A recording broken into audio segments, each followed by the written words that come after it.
every decision,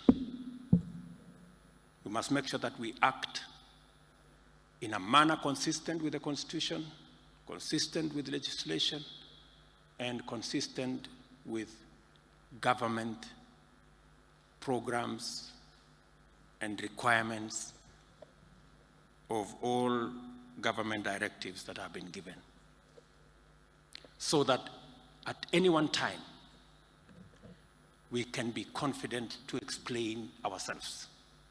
Whenever called upon by Parliament, whenever called upon by other agencies, you should be able to step forward, provide information, speak to the issues, confidently knowing that we are doing things above board because we respect the Constitution, we are a constitutional government, and we are a country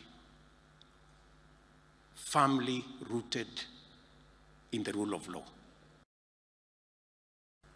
The purpose of government in that agreement, in that MOU, is not so that we sell oil products. The only purpose of government is twofold.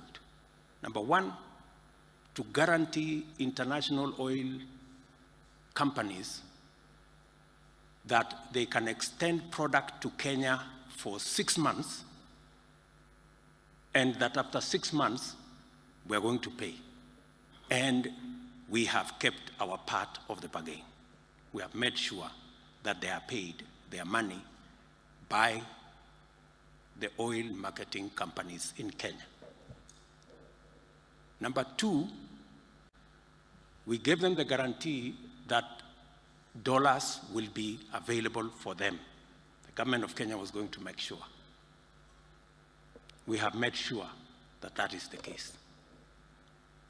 The rest is private business. The international oil companies sell fuel directly to oil marketers in Kenya. The government of Kenya is not a broker. The government of Kenya is not in between.